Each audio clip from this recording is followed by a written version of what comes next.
కొత్తగూడెం నియోజకవర్గం కాంగ్రెస్లోని అసంతృప్తి జ్వాలలు అలుముకున్నాయి. కొత్తగూడెం నియోజకవర్గం పొత్తులో భాగంగా కొత్తగూడెం టికెట్ కాంగ్రెస్ అధిష్టానం సిపిఐ పార్టీకి కేటాయించడంతో నియోజకవర్గంలోని అసంతృప్తి జ్వాలలు అలుముకున్నాయి.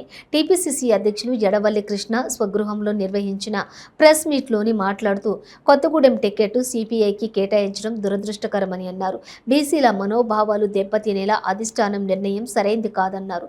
నాపై ప్రజలు కార్యకర్తలు పెట్టుకున్న నమ్మకాన్ని అధిష్టానం పక్కన పెట్టిందని ఆవేదన వ్యక్తం చేశారు.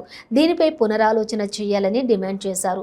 లేదంటే రెబల్గా పోటీలో ఉంటానని తెలిపారు. 5 సంవత్సరాల నుండి ఎంతో కష్టపడి పనిచేసిన నాకు కాంగ్రెస్ పార్టీ తీరని అన్యాయం చేసిందని అన్నారు.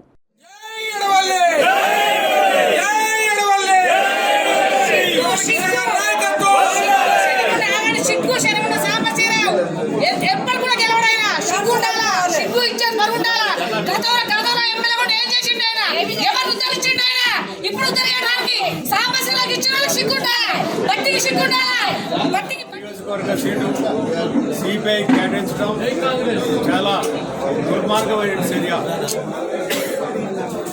ఎందుకంటే కాంగ్రెస్ పార్టీని కొత్తగూడెం నియోజకవర్గంలో ఈ 5 సంవత్సరాల్లో అద్భుతంగా తయారు చేసి 50,000 సభ్యత్వాన్ని తీసుకొచ్చి ఎండలో కార్యకర్తలు ఎండలని కూడా పనిచేయకుండా రేవంత్ రెడ్డికి చెప్పి 10 లక్షల రూపాయలు కట్టారు సబ్స్క్రిప్షన్. మరి అనేక కార్యక్రమాలు చేశాం. కాంగ్రెస్ పార్టీ కేటాయించడం దుర్మార్గం, అన్యాయం, అక్రమం. ఇవాళ కాంగ్రెస్ పార్టీ నాయకులు కానీ కార్యకర్తలు ఎంతో ఆవేదనకు గురవుతున్నారు. ఇవాళ సిపిఐ పార్టీ కంకి కొడవల మీద ఓటేసే పరిస్థితి ఇక్కడ లేదు.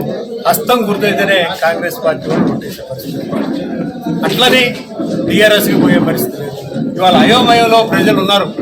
దీన్ని అయోమయానికి గురి చేసి ఇవాళ సిపిఐ పార్టీ వాళ్ళ సత్తా ఏంటో వాళ్ళకి తెలుసు.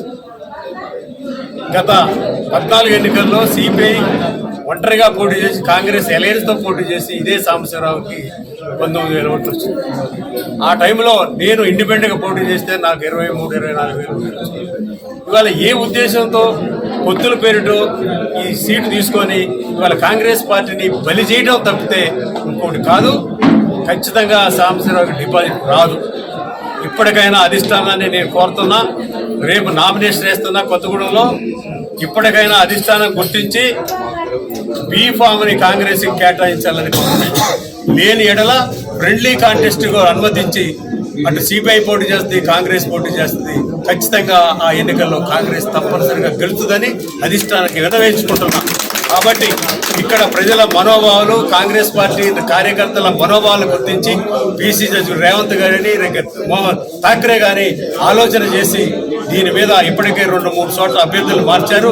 ఇంకా టైం ఉంది, 3 రోజులు టైం ఉంది. కాబట్టి ఇక్కడ కూడా సిపిఐకి ఏదో ఒక హామీ ఇవ్వడమో ఫ్రెండ్లీ కాంటెస్ట్కి అనుమతించడం చేసి కొత్తగూడెం కాంగ్రెస్ కేటాయించాలని బీఫామ్ మరి అధిష్టాన్ని కోరుతున్నా.